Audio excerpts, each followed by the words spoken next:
एक तरफ तो ये आग लगी हुई है अवाम पे। तारिक भाई, मैं हैरान हूँ कि घर के अफराद आधे से ज़्यादा गुर्बत की लकीर के नीचे हों।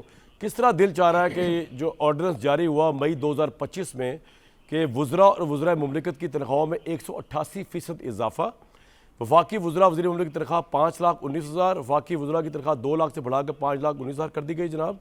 वज़ीर मुमलिकत की 1 लाख से बढ़ाकर 5 लाख, अरकान पार्लियामेंट की तनख्वाह 2 लाख से बढ़ाकर 5 लाख। पंजाब हुकूमत का ये कैसे दिल किया आपका? और आप लोगों को तो क्या ज़रूरत है पैसों की यार, अमीर लोग हैं आप माशाल्लाह। बिस्मिल्लाहिर्रहमानिर्रहीम।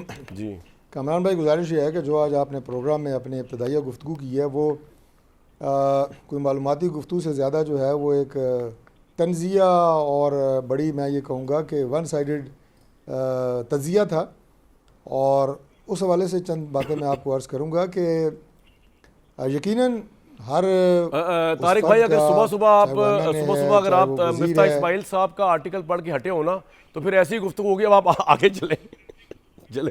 जी जी, मिफ्ता इस्माइल साहब मेरे भाई खुद वज़ीर ख़जाना रहे हैं। बेहतरीन मौका है उनके पास ये सारी बात करने का, ये सारी चीज़ें लेके आने का। मैं हैरान हूँ कि जब आप किसी पोजीशन पे होते हैं, मेरा भाई चूँकि मेरा दोस्त भी है इसलिए मैं लिबर्टी ले रहा हूँ खुल के बात करने की, उस वक्त ये सारी मसलियत आपको नज़र नहीं आती है, सारे अदाद शुमार आपको नज़र नहीं आते। कोई ऐसा टैक्स यहाँ पे या कोई ऐसा सिस्टम नया नहीं होने जा रहा। जो मिफ्ता इस्माइल जब मेरे भाई थे और जब आप वज़ीर होते हैं तो आपको कोई खराबी नज़र नहीं आती, आपकी अदाद शुमार कुछ और होते हैं। जब आप अपोजिशन में होते हैं, गवर्नमेंट में नहीं होते, तो उस वक्त गवर्नमेंट आपको जालिम नज़र आती है, कसाई नज़र आती है, जाबराना नज़र आती है। जब खुद आप गवर्नमेंट में होते हैं तो आप सारा कुछ यही कर रहे होते हैं। एक पहली बात तो ये है। दूसरी बात ये है कि जो आपने कहा ना कि गवर्नमेंट को डिफेंड करना यकीनन हुकूमती MNA हो, वज़ीर हो, उनकी ज़िम्मेदारी होती है। लेकिन मैं वो आदमी हूँ और होना भी चाहिए सबको कि हमेशा ये कहता हूँ कि गवर्नमेंट जो है वो इंसानों की है, फरिश्तों की नहीं है। हम गलतियाँ कर सकते हैं, जब गलतियाँ करते हैं उनको मानते भी हैं, उन्हें रेक्टिफाई करने की कोशिश करते हैं।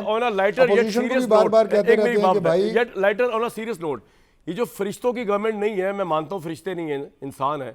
और अगर आप फरिश्ता नहीं समझते शहबाज साहब को, लास्ट जब से गवर्नमेंट इन्होंने संभाली है कोई 3 गलतियाँ, कोई एक गलती गिवाएं इनकी, ग्रॉस बड़ी गलती जो आज तक मैंने नहीं सुनी। वैसे आपसे मैं जरा बात मुकम्मल कर लूँ। कर ले। मैं आपको बहुत सारी गलतियां गिनवा दूंगा। मैंने आपको बताया इंसान हमसे कई गलतियां हुई हैं, मानी है, आपके प्रोग्रामों में मानी है। अच्छा, आपके प्रोग्रामों में मानी है, मैं दोबारा बता दूंगा। लेकिन आप जो बीच में ये करते हैं ना, वो झटके लगाते हैं ना, अच्छा बोले तो फिर वो बात का तसलसल टूट जाता है। बोले DSNG पे है ना, ठीक है। मैं ये अर्ज कर रहा था कि जहाँ गलत होंगे वहाँ पे मानेंगे, ठीक है। बजट की जहाँ तक ताल्लुक है, देखें, कोई पहली बात तो ये है कि गवर्नमेंट अपने जो अखराजात हैं उनमें इजाफा नहीं करने जा रही।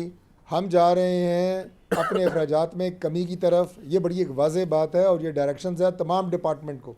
जितना कट इस वक्त डेवलपमेंट के बजट के ऊपर लगा है, 3,000 अरब की डिमांड थी और टोटल बजट हमारे पास डेवलपमेंट की मद में है 850 अरब।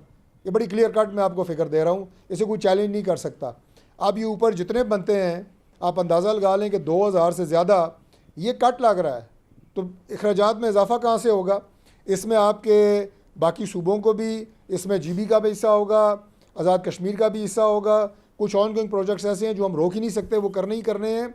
तो बड़े ही टाइट हालात में बजट जो है वो बनने जा रहा है। हमारे पास इतने फंड्स ही नहीं है। दूसरी बात एक और सुनें कि यहाँ पे गुजारिश की जा सके, ये मैं बात कर रहा था।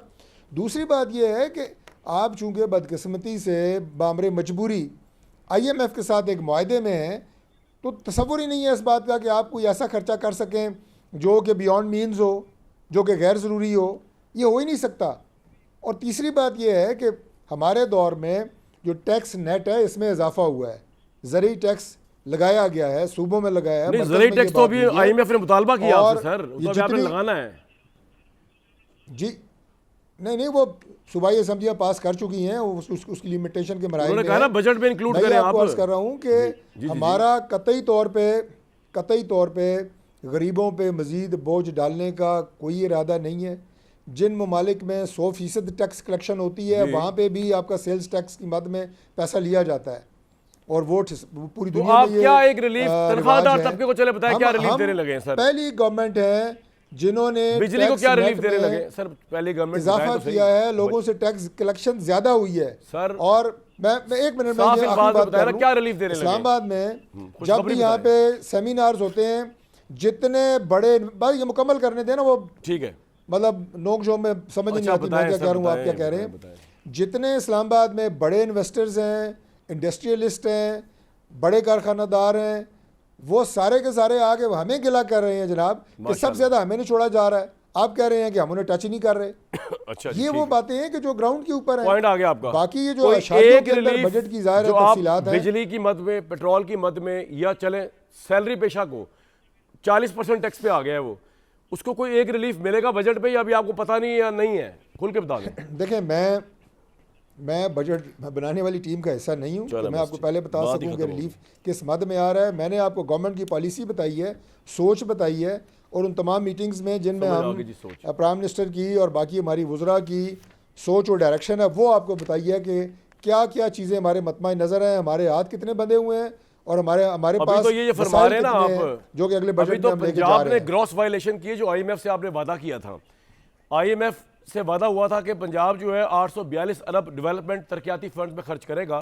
अल्हम्दुलिल्लाह वो अब तक जो है आईएमएफ से इत्तफाक किए कि बजट से 242 अरब ऊपर खर्च कर चुका है। तो अभी तो जो आपने दावा जो किया है ना, ये हमने कम कर दिया है, अभी तो पंजाब ही उसको वायलेट कर बैठा। अभी देखते हैं अभी आगे। मैं आगे चलता हूँ। मुस्तफा दूसरी भाई, बात एक और मैं वजाहत दे दूं, अगर आप मुझे 30 सेकंड दे दें। जी जी, ले आप सर, ले आप ले। क्योंकि आप ये जो कह रहे हैं ना कि एमएनएस को और एमपीएस को खुश करने के लिए बजट दिया जाता है, कोई बजट नहीं दिया जाता। अच्छा, एसटीजीज प्रोग्राम के तहत जो पैसे हल्कों में लग रहे हैं वो बराह रास्त हमारी डिस्ट्रिक्ट एडमिनिस्ट्रेशन की मॉनिटरिंग में लग रहे हैं। वैसे मैं हमें आपसे कोई एग्री बजट करता नहीं हूं। दिया जाता कि ये लें आप जाएं और ये पैसा से- आपके पास है। जब से इमरान तनख्वाह खान- में आपने इजाफे की बात की है, मैं उसे कोई डिफेंड नहीं कर रहा जी। वो एक डिबेटेबल टॉपिक है। तनख्वाह में लेकिन इजाफा नहीं, पिछले उनके 15-16 टैक्स साल में से इजाफा, तनख्वाह में क्या एमएनएस इजाफा हो रहा है एमपीए की बेचारों? तनख्वाहों में कोई इजाफा नहीं हुआ था।